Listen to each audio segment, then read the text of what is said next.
Kamusta? Ako nga pala si Sherlyn T. Jova, nagmula sa pangkat DSBA 1D.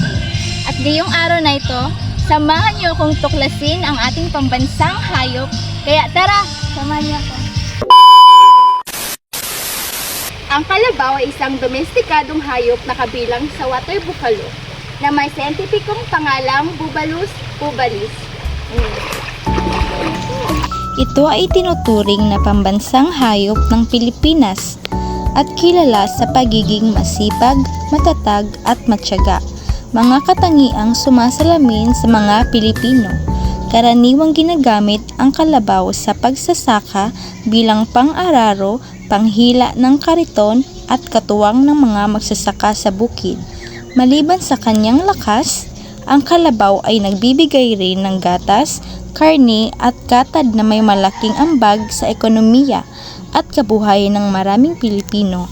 Sa mga lalawigan, ito ay itinuturing hindi lamang hayop kundi isang mahalagang bahagi ng pamumuhay at kultura.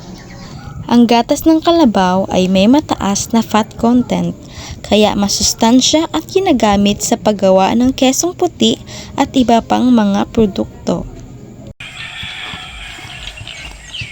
Sa ibang lugar naman, ginagamit ang tuyong dumi ng kalabaw, pampainit o pampatapal sa tradisyonal na panggagamot.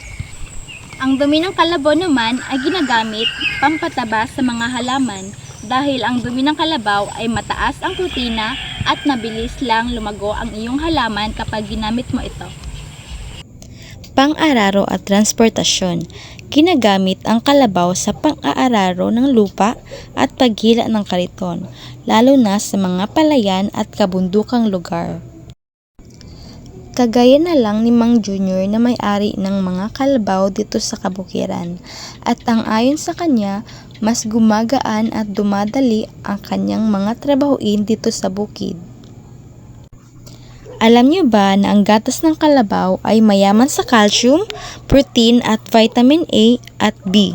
Tumutulong sa bone development lalo na sa mga bata. May mataas na fat content kaya mainam sa mga kailangang dagdagan ang timbang o enerhiya. Dumi ng kalabaw o folk medicine. Sa ilang probinsya, ginagamit ito sa tradisyonal na panggagamot tulad ng pantapal sa kagat ng insekto o panggagamot sa sakit ng balat, bagamat ito ay hindi lagi aprobado ng sensyo. Ang laman loob at iba pang bahagi naman ng kalabaw, ginagamit din sa paggawa ng local remedies sa tradisyonal o hilot style na panggagamot. Bakit mahalaga ang saribuhay ng Pilipinas? Mahalaga ang saribuhay ng Pilipinas sa kalabaw dahil ito ay may direktong epekto sa kabuhayan, kalusugan at kultura ng mga mamayanang Pilipino, lalo na sa mga naninirahan sa kanayuan.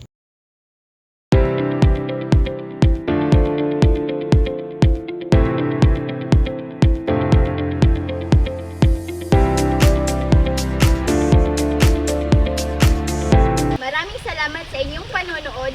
Hanggang sa muli nating pagkikita. Bye-bye!